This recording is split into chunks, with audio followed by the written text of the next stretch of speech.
Welcome dear viewers, this is ERi-TV with me Bersama Tagle, bringing you the latest news from around the world. And these are the ones making the top stories for today.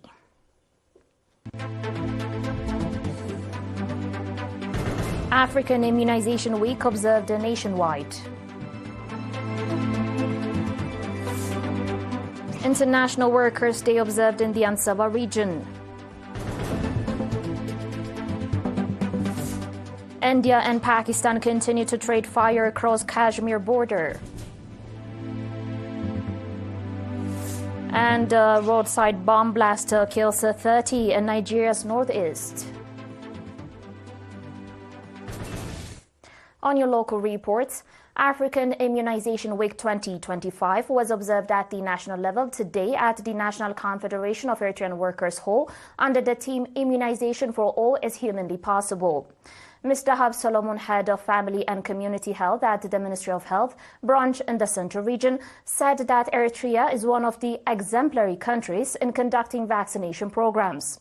She noted that Eritrea is conducting regular vaccination programs and introducing new ones for children and adult women in line with global information and guidelines, indicating that 14 types of vaccination have currently been introduced in the country. Mr. Gabru Hurui, head of the vaccination program in the Central Region, said that there are 34 permanent and 25 temporary centers where regular vaccination programs are being carried out. He also said that 2 centers at Orta National Referral Hospital provide vaccinations 6 times per week.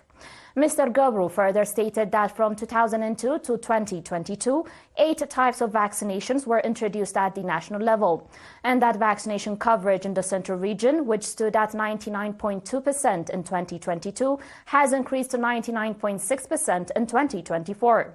Dr. Nande Puta, Chief of Child Survival and Development at UNICEF, and Mr. Yoel Motswagol, Program Management Officer at WHO, also delivered speeches praising the progress Eritrea has achieved in its vaccination programs. Mr. Yoel Motswagol noted that vaccinations have saved an estimated 154 million lives over the past 50 years, reducing infant mortality by 40% and protecting people from more than 30 deadly diseases. At the event, awards were handed out to winners of the general knowledge contests conducted in connection with the week. African Immunization Week 2025 is being observed from 24th to 30 April, featuring various programs depicting the day.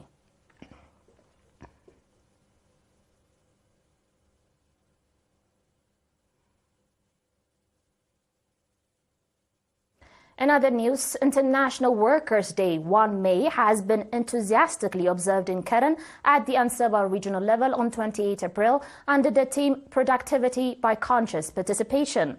Mr. Ato Brahan Gebrat, head of the National Confederation of Eritrean Workers, a branch in the region, noted that without conscious and committed participation, productivity and development could not be realized. He called on workers to strengthen their participation and contribution at their workplaces as they have in the past, indicating that productivity is a strong force that addresses both the material and spiritual demands of citizens. Mr. Tsahaye Hagos, head of the labor unit, said that the day serves as a reminder to strengthen commitment and participation equipped with the necessary knowledge and skills. Ambassador Abdullah Musa, governor of the region, emphasized that the significance and meaning of May Day and called for strengthening unity and participation for better outcomes. The event featured cultural and artistic programs depicting the day, and awards were handed out to winners of general knowledge competitions.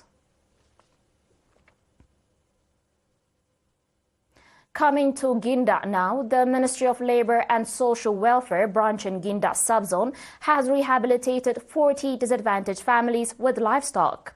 The beneficiary families were identified from 6 administrative areas by their respective local administrations. Mr. Ibrahim Umar, head of the branch office, said that the program is a continuation of the support the branch office has been extending to disadvantaged youth. Mr. Ibrahim went on to say that the support aims to enable citizens to become self-supportive and productive members of the society. He also called on area administrators to conduct regular follow-ups on the situation of the families that received the support. The viewers will be back with your international reports and more after the short break.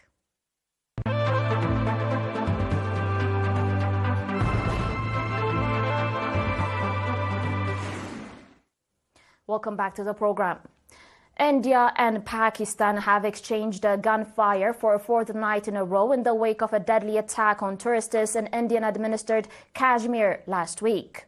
The Indian Army said it responded to unprovoked small arms fire from multiple Pakistan Army posts around midnight on Sunday along the 740-kilometer de facto border separating the Indian and the Pakistani areas of the disputed region. The persistent cross-border clashes have raised fears of wider military escalation between the two rivals. The Pakistani military offered no comment on the last exchange of fire. No casualties have been reported. The clashes come after gunmen killed 26 people near the resort town of Pahalgam in Muslim-majority Kashmir last Tuesday. It was the deadliest attack on civilians in Indian-administered Kashmir for a quarter of a century. Security officials and survivors said that gunmen segregated men during the attack, asking their names and targeting Hindus before shooting them at close range. The attack triggered outrage and grief in India, with New Delhi accusing Pakistan of funding and encouraging cross-border terrorism in Kashmir. Islamabad has denied any role and called for a neutral probe.